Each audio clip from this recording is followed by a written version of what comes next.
Et donc, c'est le tour de Jean-Marc Ovas de nous parler de Hugo. Et évidemment, c'est dans ce, dans ce moment de la chiffonnerie, c'est le héros, c'est le géant. En faisant ce cours, j'ai découvert qu'il avait exploré toutes les métaphores de ce système du chiffonnage comme aucun autre, aussi bien dans la poésie que dans le roman, partout. Et donc Jean-Marc Ovas, dont on connaît l'immense biographie de Victor Hugo qui est en cours. Victor Hugo, poète des rues de Paris avant l'exil. Victor Hugo, en effet, a été très présent dans ce cours sur les chiffonniers littéraires, Baudelaire et les autres.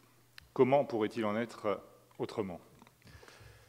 Ces bornes, non pas de pierre mais d'années, l'annonçaient déjà, car 1822-1883, grand espace de temps qui sépare, si j'ai bien suivi, l'essor de la figure, sinon du mythe du chiffonnier, de sa quasi-disparition par décret du préfet Poubelle, c'est aussi l'intervalle qui sépare le premier livre de Victor Hugo, Odes et poésies diverses.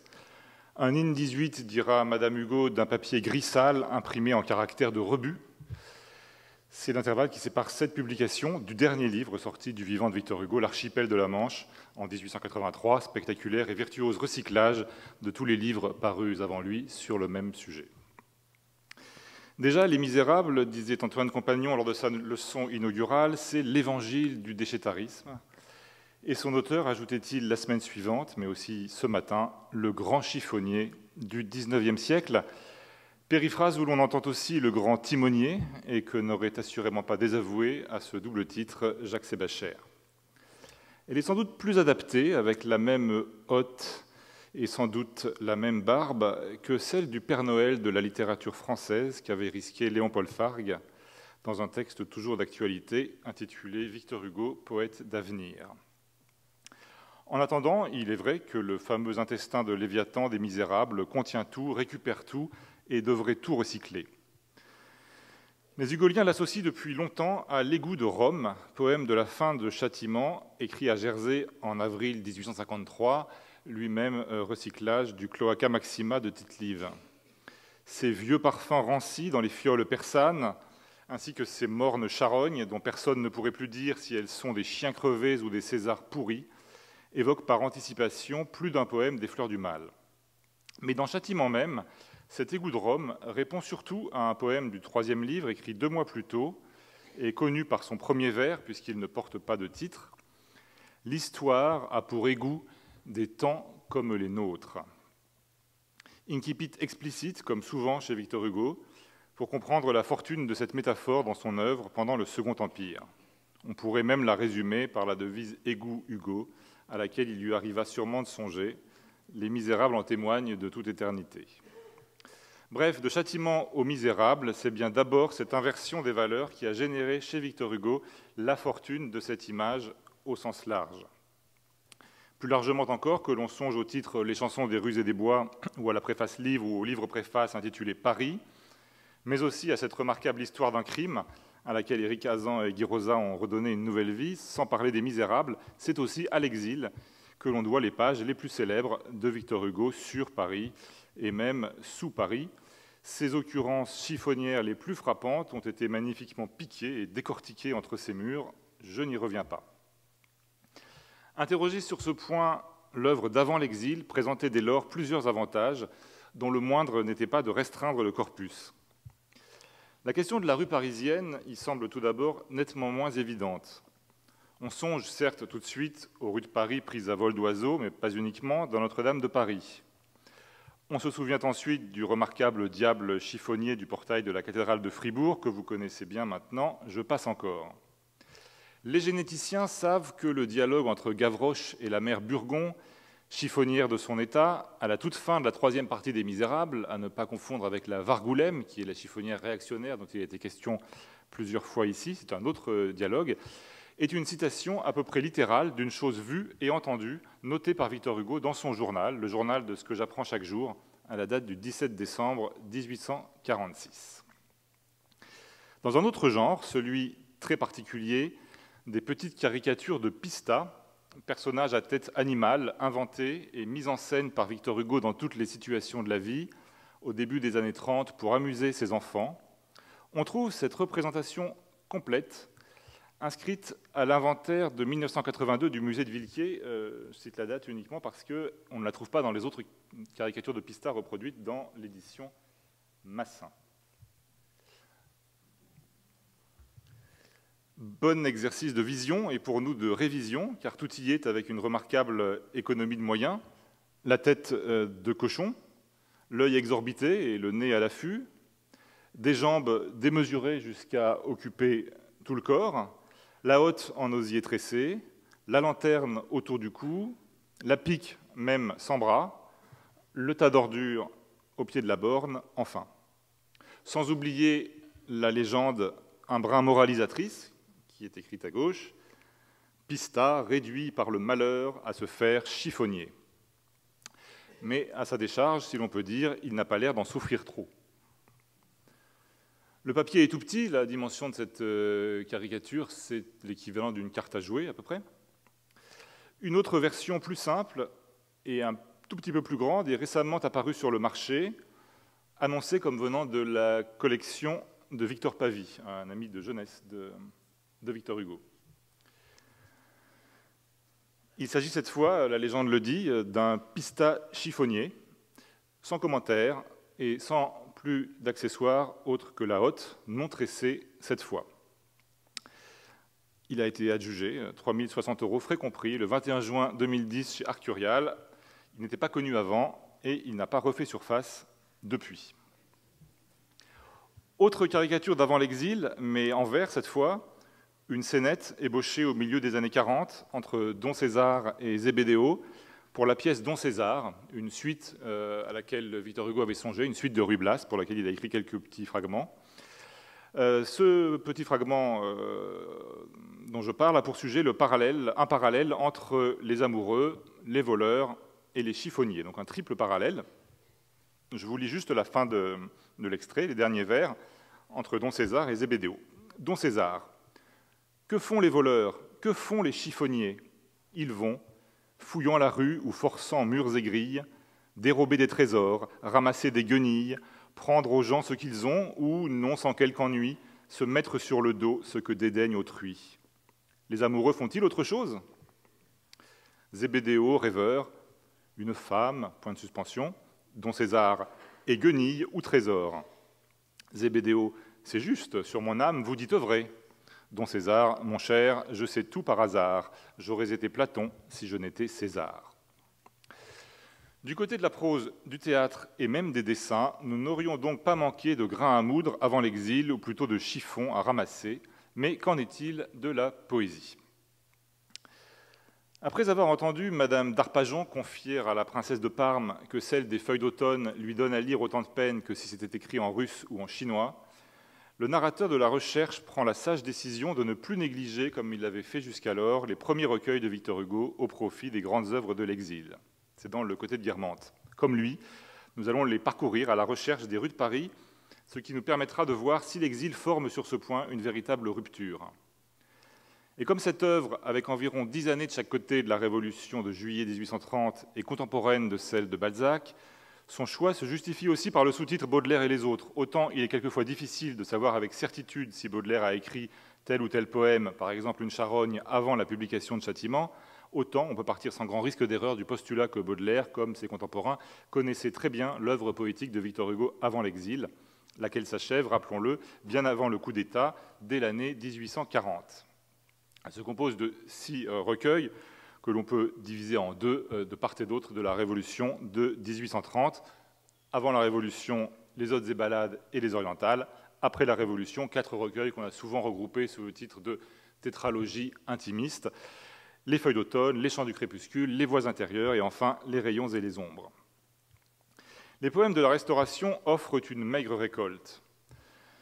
Certes, le rétablissement de la statue de Henri IV a pour cadre l'île de la Cité, et le poète s'y représente assis près de la Seine en mes douleurs amères. Certes, le duc de Berry a été poignardé à la sortie de l'Opéra, alors rue de Richelieu, en pleine rue, mais on en chercherait en vain la mention précise dans l'Ode sur la mort du duc de Berry. Certes, une première ode est consacrée à l'Arc de Triomphe de l'Étoile, mais sa place y paraît dépourvue d'avenue, et l'on peut en dire autant de la célèbre ode à la colonne de la place Vendôme, où Paris semble toujours absent, à l'exception très fugitive de la strophe où le poète raconte au présent et à la colonne qu'il vient souvent la contempler. Que de fois, tu le sais, quand la nuit sous ses voiles fait fuir la blanche lune ou trembler les étoiles, je viens, triste, évoquer tes fastes devant moi. Mais dans l'ensemble, c'est une ville, pour ainsi dire, encore abstraite, et le plus souvent totalement absente des odes politiques comme des odes lyriques. Louis XVIII est enterré à Saint-Denis, Charles X sacré à Reims, les deux îles de Napoléon sont la Corse et Sainte-Hélène, Moïse est sur le Nil et la peste à Barcelone, les Jeux floraux à Toulouse, la fille d'Otaïti à Tahiti, les ruines de Montfort-l'Amaury à Montfort-l'Amaury. Quand la muse incite le poète à quitter la ville pour la campagne, ce dernier résiste par amour non pour la ville, mais pour sa belle. Tu le disais, ô muse, et la cité bruyante autour de moi pourtant mêle ses mille voix. Muse, et je ne fuis pas la sphère tournoyante où le sort, agitant la foule imprévoyante, meut tant de destins à la fois. Dans cette ode intitulée « Paysage », titre qui sera, entre parenthèses aussi, celui du premier des tableaux parisiens des Fleurs du Mal de 61, c'est la première strophe, implicitement consacrée à Paris dans la poésie de Victor Hugo. La ville s'y résume, sinon à ses embarras, du moins à la foule et au bruit, rien de nouveau sous le soleil. La seule mention un peu plus précise dans le recueil se trouve curieusement dans le Pas d'armes du roi Jean, ballade 12e, dont on se souvient aujourd'hui surtout grâce à la musique de Saint-Saëns. Je vous en lis juste deux strophes. Cette ville au long cri qui profile son front gris, des toits frêles, sans tourelles, clochers grêles, c'est Paris. Quelle foule par Monceau, CEAU, quelle foule par Monceau qui s'écoule en ruisseau et se rue incongrue par la rue Saint-Marceau.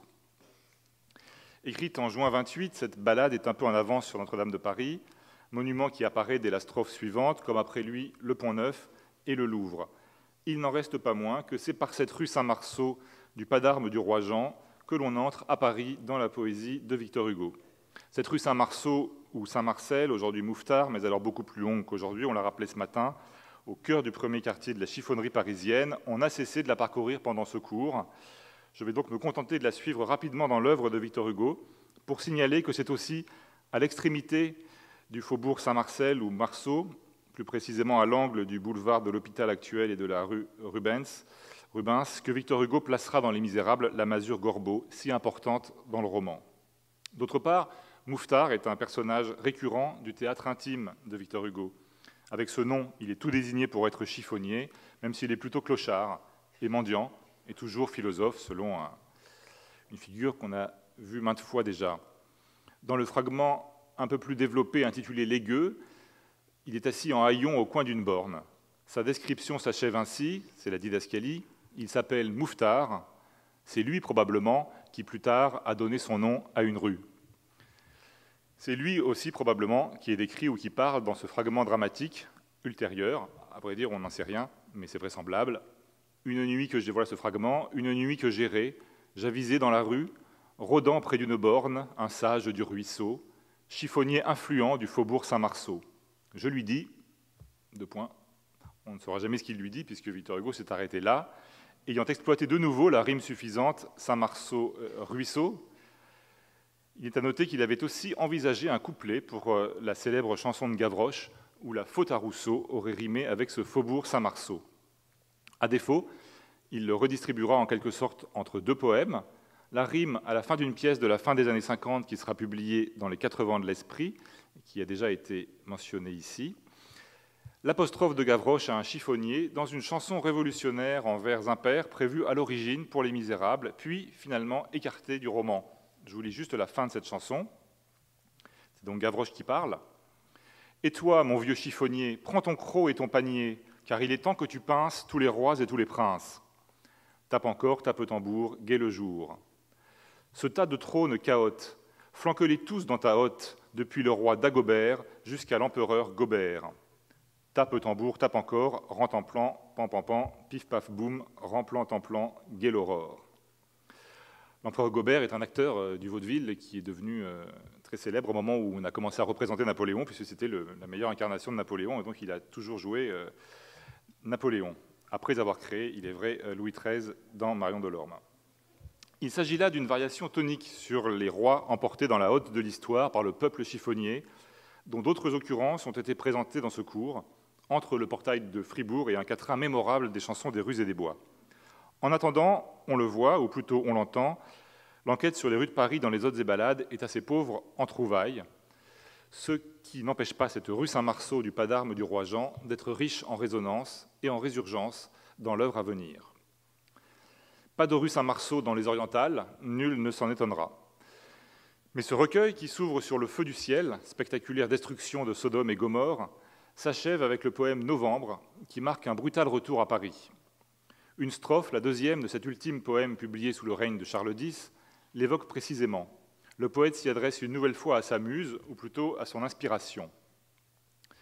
Devant le sombre hiver de Paris qui bourdonne, ton soleil d'Orient s'éclipse et t'abandonne.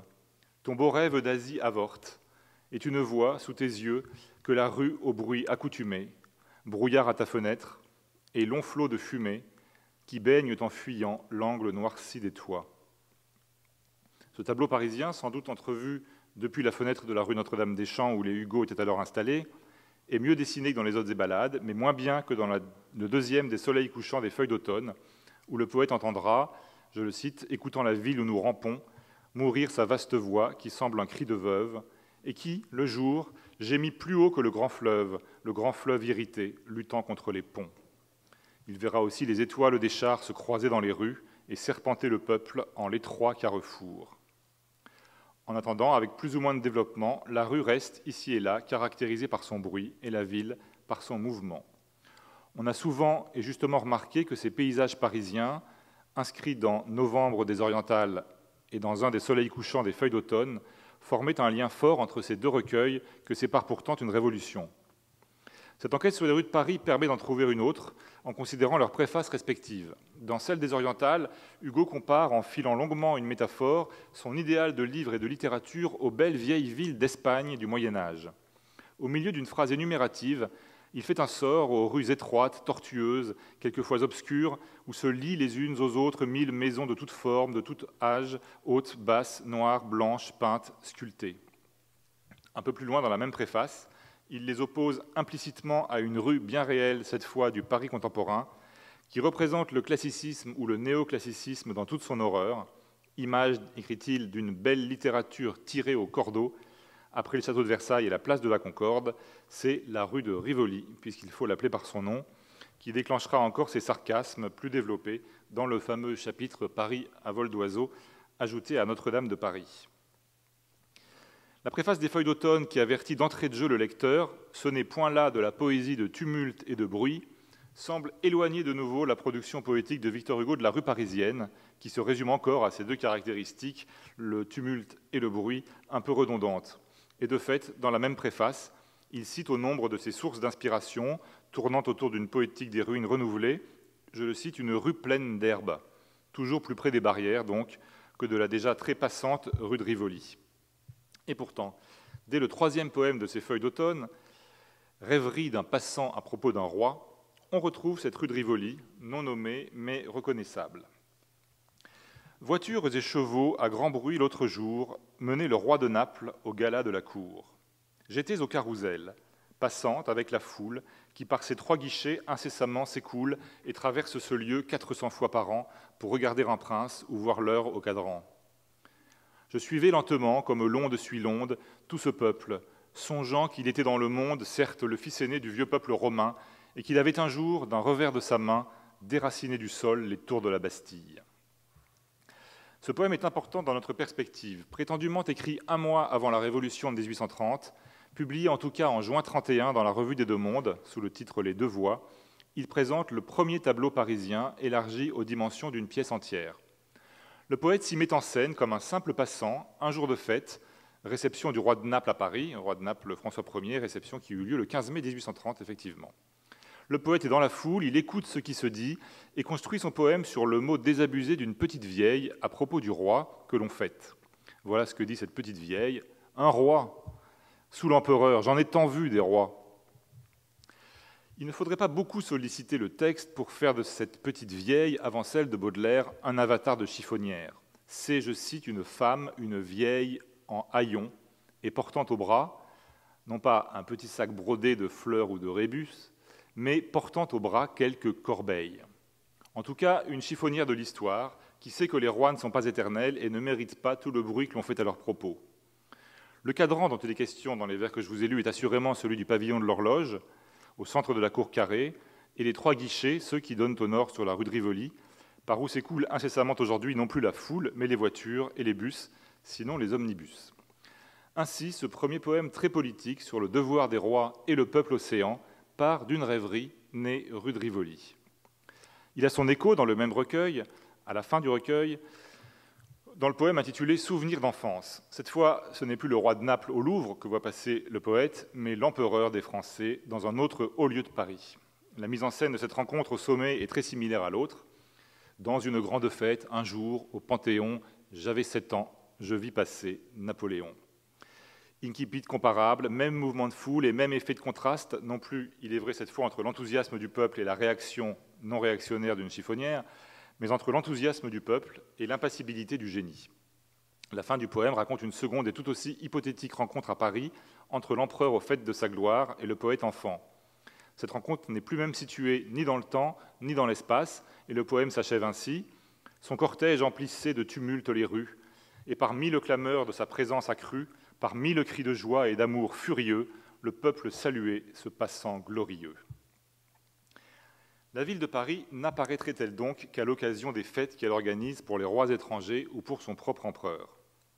On pourrait le croire si l'un des derniers poèmes des Feuilles d'automne ne venait dans une incise de 3 vers remettre les choses en perspective. Le poète y trouve enfin son inspiration, aussi bien dans la nature, les prés et les bois, que, je le cite, dans le carrefour bruyant et fréquenté. Car, voici cette incise, car Paris et la foule ont aussi leur beauté, et les passants ne sont, le soir, sur les quais sombres, qu'un flux et qu'un reflux de lumières et d'ombres.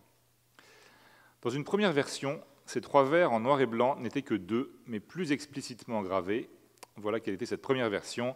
Car Paris et la foule ont aussi leur beauté, et j'ai cru voir souvent Rembrandt sur les quais sombres.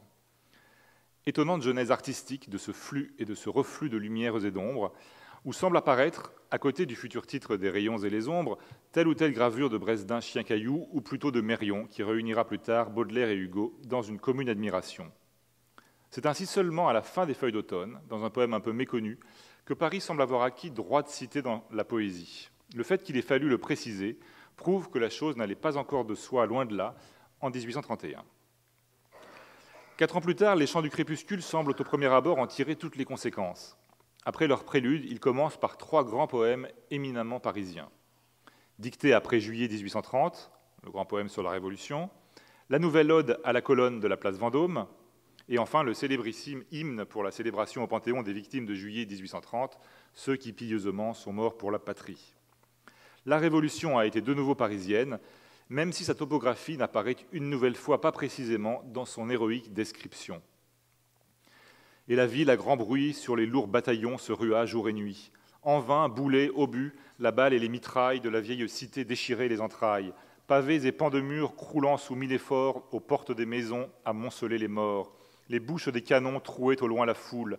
Elle se refermait comme une mer qui roule, et de son râle affreux ameutant les faubourgs, le tocsin haletant bondissait dans les tours. Paris n'est plus la ville vainement bruyante de la Restauration, mais elle devient celle de la Révolution. À ce titre, elle veut accueillir les restes de Napoléon, toujours à Sainte-Hélène. « Tu seras bien chez nous, lui dit-elle, couché sous ta colonne, dans ce puissant Paris qui fermente et bouillonne, sous ce ciel tant de fois d'orages obscurcis, sous ces pavés vivants qui grondent tes samasses, où roulent les canons, où les légions passent, le peuple est une mer aussi. » À ce Paris révolutionnaire succède presque sans transition dans le recueil le Paris misérable autour de l'hôtel de ville où se donne un bal, alors que ce n'est évidemment pas la priorité. Ce poème s'achève sur le contraste saisissant entre les reines du bal et les prostituées qui les regardent passer dans la rue, un peu l'équivalent du mot de Maxime Ducamp cité tout à l'heure. Vous allez à ce bal et vous ne... Le poète s'adresse aux invités de l'hôtel de ville, aux femmes invitées au bal. Vous allez à ce bal et vous ne songez pas que parmi ces passants amassés sur vos pas, en foule émerveillée des chars et des livrées, d'autres femmes sont là, non moins que vous parées, qu'on farde et qu'on expose à vendre au carrefour. Spectres où saigne encore la place de l'amour, comme vous pour le bal, belles et demi-nues, pour vous voir au passage, hélas, exprès venus, voilant leur deuil affreux d'un sourire moqueur, les fleurs au front, la boue aux pieds, la haine au cœur. Insensiblement, le poète devient ce rôdeur de barrières que sera le narrateur des Misérables. Après les prostituées, c'est aux suicidés qu'il consacre un autre poème saisissant du même recueil, qui se termine par une méditation en mouvement. Obscurs questillons qui font que par moments, s'arrêtant immobile, le poète pensif erre encore dans la ville, à l'heure où sur ses pas, on ne rencontre plus que le passant tardif aux yeux irrésolus, et la ronde de nuit, comme un rêve apparu, qui va tâtant dans l'ombre à tous les coins de rue. L'inquiétude sociale et la révolution font leur jonction au détour du poème Conseil adressé au roi. Hélas, vous crénelez vos mornes tuileries, vous encombrez les ponts de vos artilleries, vous gardez chaque rue avec un régiment. À quoi bon? À quoi bon? La question sociale, désormais étroitement attachée aux rues de Paris, dont on peut encore une fois souligner l'absence de détermination, disparaît ensuite des chants du crépuscule pour laisser place aux chansons d'amour, dont le décor, chose étrange mais systématique et donc symptomatique, n'est jamais parisien. 2 ans plus tard, la préface des Voix intérieures semble théoriser cette distinction. Et puis, écrit-il, dans l'époque où nous vivons, tout l'homme ne se retrouve-t-il pas là, n'est-il pas entièrement compris sous ce triple aspect de notre vie, le foyer, le champ, la rue? Le foyer qui est notre cœur même, le champ où la nature nous parle, la rue où tempête, à travers les coups de fouet des partis, cet embarras de charrette qu'on appelle les événements politiques. La rue est explicitement devenue le cadre de ces événements politiques dont la parole est censée s'adresser à l'esprit, de même que celle de l'homme, le foyer s'adresse au cœur, et celle de la nature, le chant, à l'âme. Mais ce sont ces 2 dernières voix, la famille et la nature, qui dominent indéniablement les voix intérieures. Même dans la grande ode à l'Arc de Triomphe, qui fait écho à celle d'autrefois intitulée « À l'Arc de Triomphe de l'Étoile », c'est la nature et non la rue qui parle. Paradoxe, il est vrai, facilité par le sujet du poème, un tableau rétrospectif de Paris dans 3000 ans, quand la ville aura disparu sous la végétation comme encore. Vous avez là l'illustration de Riou, qui, pour l'édition de Victor Hugo illustrée, Riou qui sera aussi un grand illustrateur de Jules Verne. C'est un poème qui était très présent, important dans ces volumes d'avant l'exil. Sa 2e section est tout de même consacrée au Paris contemporain, mais toujours avec un certain degré d'abstraction. Il s'agit de la place de Paris dans l'Europe et dans le monde. Donc, dans tout le recueil, comme au début du poème à Virgile, le poète n'a de cesse de quitter le Paris contemporain agité, bruyant et jamais en repos, ville aux cris sinistres et vains, pour la campagne ou la banlieue. Dans l'élégie qu'il consacre à la mort de son frère Eugène, il l'envie de reposer dans sa tombe, tandis que lui reste en proie aux critiques et aux envieux. Tout ce que nous valons, le peu qui nous restait de nos splendeurs décrues, est traîné sur la clé et suivi dans les rues par le rire en haillons. La rue, synonyme de misère, concentre aussi la méchanceté, ironie ou violence sociale. Toujours pas de détails topographiques, ou de moins en moins.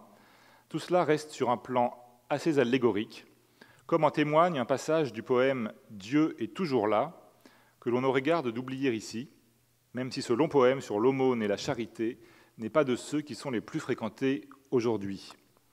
Il constituait alors une bonne action, à défaut de bonne poésie, suggérait Pierre Albouy dans son excellente édition, ce qui est à la fois exact et injuste, sans égard notamment pour ce vers qui eut son heure et même son siècle de gloire, notamment dans les pages d'albums qui donnent aux pauvres, prêtes à Dieu.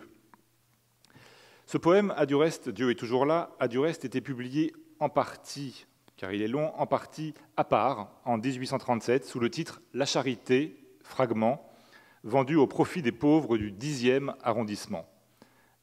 Non pas donc le 12e dont on a parlé ce matin, mais le 10e qui est aujourd'hui les Invalides, Saint-Thomas d'Aquin et le Faubourg Saint-Germain, mais qui était, comme dirait Éric Hazan, moins huppé qu'aujourd'hui.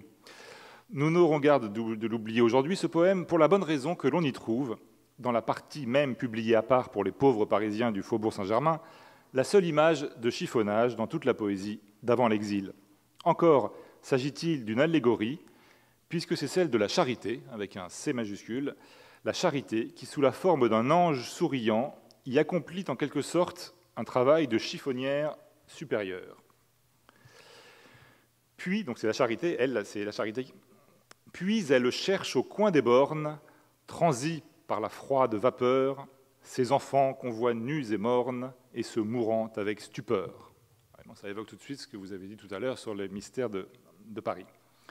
Oh, voilà surtout ce qu'elle aime, faible front dans l'ombre englouti, paré d'un triple diadème, innocents, pauvres et petits. Ils sont meilleurs que nous ne sommes. Elle leur donne en même temps, avec le pain qu'il faut aux hommes, le baiser qu'il faut aux enfants. Tandis que leur faim secourue mange ce pain de pleurs noyés, elle étend sur eux, dans la rue, son bras des passants coudoyés. Allégorie de la charité chiffonnière, donc, plus proche du frontispice bien ultérieur de la revue anecdotique dessinée par Célestin Nanteuil, que vous avez montré, Célestin Nanteuil, qui illustra magnifiquement aussi la poésie de Victor Hugo avant l'exil, beaucoup plus proche de cette rare image d'une ange chiffonnière que de la représentation traditionnelle du chiffonnier indéfiniment décliné sous la monarchie de Juillet. Les rayons et les ombres s'inscrivent, comme le précise la préface, dans la suite des autres recueils. Le poète a beau être sollicité désormais de quitter la grande nature pour s'occuper de l'humanité, c'est-à-dire en gros d'abandonner les champs pour la ville, Paris et ses rues ne s'y trouvent plus guère, à l'exception notable du poème au titre programmatique « En passant dans la place Louis XV, un jour de fête publique ». Place Louis XV, qui est aujourd'hui la place de la Concorde.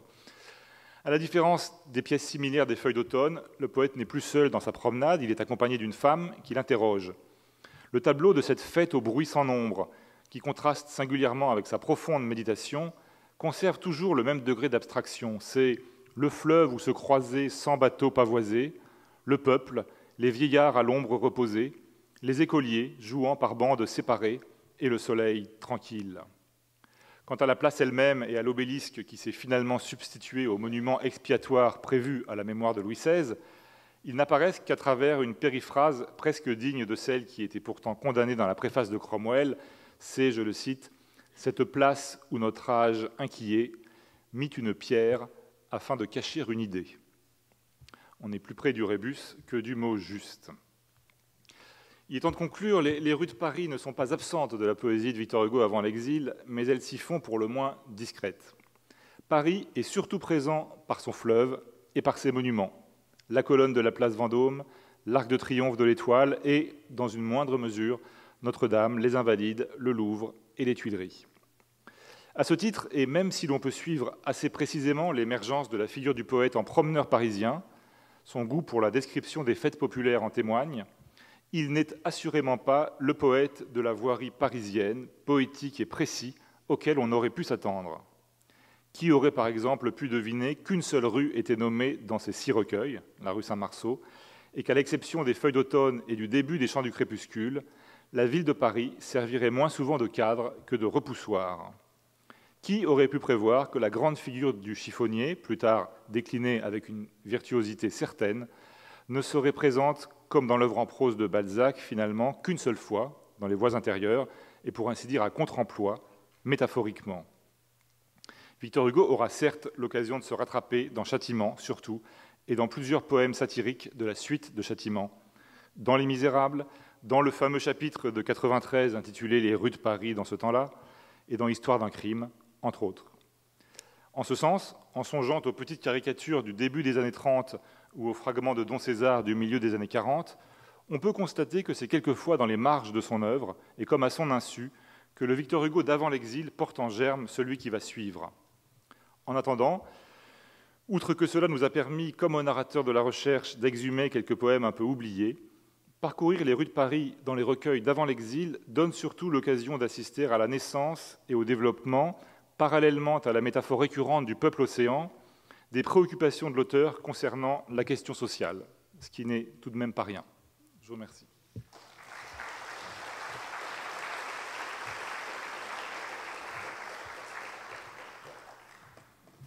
Merci beaucoup. J'ai trouvé que c'était très émouvant, votre exposé. Enfin, j'étais heureux de retrouver la profondeur de ces traces que j'avais plutôt explorées dans des œuvres ultérieures. Évidemment, ces deux caricatures que vous avez montrées sont remarquables, puisque ce chiffonnier a déjà la tête de porc, hein, et elles sont magnifiques dans leur simplicité, hein, l'une et l'autre. Et puis, il y a toutes ces rudiments de cette poétique qui apparaissent dans les vers que vous avez pu faire, jusqu'à cette charité chiffonnière où on a déjà ce thème des enfants trouvés, ce qui soudain m'explique que je crois que j'avais cité des vers de Peggy, hein, où on retrouvait cette même image, hein, n'est-ce pas? Et je me demandais un peu d'où elle pouvait venir chez Peggy à ce moment-là. Or, c'est exactement la même image, hein, de cette charité qui ramasse les enfants trouvés et qui les reprend. Et Peggy, j'avais essayé de le montrer dans ce cours, c'est le dernier. Après, toute cette poétique, toute cette thématique disparaît, hein. La guerre de 14 est vraiment la fin, mais jusqu'à la guerre de 14, on a ces métaphores. Et c'est curieux, puisqu'au fond, on a là vraiment un peu les deux extrêmes dans cette image des enfants trouvés et de la charité chiffonnière. Et c'est vrai que ça peut donner une autre profondeur à cette image de la revue anecdotique de la belle, j'avais dit la belle chiffonnière. Oui. C'est au point que je me suis presque demandé si c'était pas un réemploi comme mais oui, c'est ça, puisque en effet, c'est une image tardive, mais d'un illustrateur du romantisme de Nanteuil, hein. Image exceptionnelle du chiffonnier en belle femme. Donc tout ça m'a paru en effet pour moi, très très évocateur de ce que j'ai voulu faire. Des questions ou des remarques sur